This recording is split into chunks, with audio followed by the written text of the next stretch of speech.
নমস্কার বন্ধুরা, food divine বাংলাতে তোমাদের সকলকে অনেক অনেক স্বাগত জানিয়ে আজকের রেসিপিটা আমি শুরু করছি।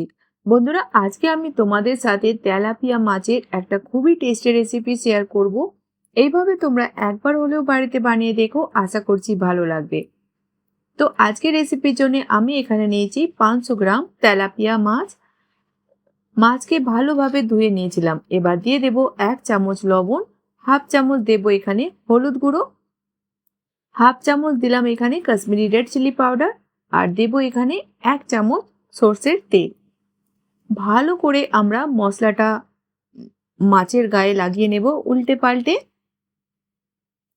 বন্ধুরা, আজকের রেসিপিটা তোমরা কোন গ্রাম থেকে বা কোন শহর থেকে দেখছো আমাকে কমেন্ট বক্সে অবশ্যই বলো। তো ভালো করে মশলা মাখিয়ে নিলাম। এবার যাব নেক্সট স্টেপে। এবার কড়াইতে নিয়ে নেব তেল। তেল গরম হয়ে গেলে দিয়ে দেব আমরা এক এক করে মাছ। দেওয়ার সময় গ্যাসের ফ্লেমটা আমরা লোতে রাখবো, তারপর আমরা মিডিয়াম ফ্লেমেতে উল্টে পাল্টে ভেজে নেব যতক্ষণ না মাছের কালার একটা ভালো আসছে।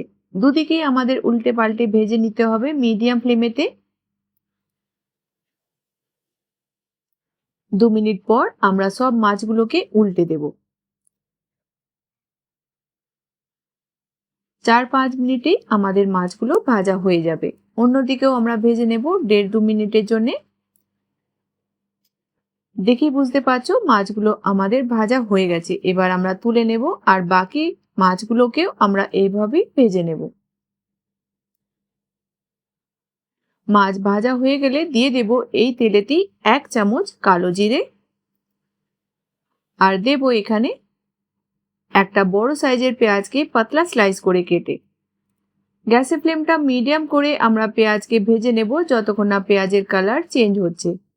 পেঁয়াজ যখন আমাদের ভাজা হয়ে যাবে আমরা দিয়ে দেব এখানে 1 চামচ আদা রসুনের পেস্ট। আদা রসুন দেওয়ার পর আমরা 1 মিনিট আরও ভেজে নেব। আদা রসুন ভাজা হয়ে গেছে, দেব আমরা কিছু ড্রাই মশলা। গ্যাসের ফ্লেমটা প্রথমে আমরা লো করে দেব। 1.5 চামচ দেব কাশ্মীরি রেড চিলি পাউডার। ঝালটা অবশ্যই তোমরা তোমাদের পছন্দ মতো অ্যাডজাস্ট করে নিও। হাফ চামচ ধনিয়া পাউডার, হাফ চামচ জিরা পাউডার, হাফ চামচ দেব হলুদ গুঁড়ো। অল্প একটু জল দিয়ে মশলাটাকে 2 মিনিট ভেজে নেব। মশলাটা যখন ভাজা হয়ে যাবে আমরা দিয়ে দেব এখানে দুটো মিডিয়াম সাইজের টমাটার, এইভাবে একটু মোটা টুকরো করে কেটে। দিয়ে দিলাম লবণ স্বাদ মতো। টমাটারকে আমরা পুরোপুরিভাবে ম্যাশ করব না, অল্প একটু জল দিয়ে দিলাম।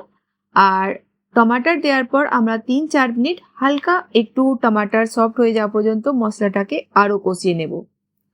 3-4 মিনিট পর দেখেই বুঝতে পারছো মশলাটা খুব ভালোভাবে আমাদের কষানো হয়ে গেছে। সাইড থেকে তেল আলাদা দেখা যাচ্ছে। দিয়ে দেব এখানে 1 কাপ জল। গ্রেভিটা অবশ্যই তোমরা তোমাদের পছন্দ মতো অ্যাডজাস্ট করতে পারো। দিলাম এখানে হাফ চামচ গরম মশলা। গ্রেভিতে যখন বয়েল এসে যাবে আমরা দিয়ে দেব ভেজে রাখা মাছ। হালকা হাতে মিক্স করে আমরা গ্যাসের ফ্লেমটা মিডিয়াম করে ঢাকা দিয়ে দেব 4-5 মিনিটের জন্য। 4-5 মিনিট পর আমাদের টেস্টি তেলাপিয়া মাছের ঝাল তৈরি হয়ে গেল। দিয়ে দেব ধনেপাতা কুচি। বাস মিক্স করে গ্যাসের ফ্লেমটা বন্ধ করে দেব।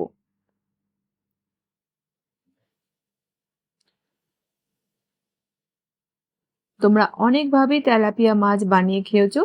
এইভাবে তোমরা একবার অন্তত বাড়িতে বানিয়ে দেখো, আশা করছি তোমাদের ভালো লাগবে।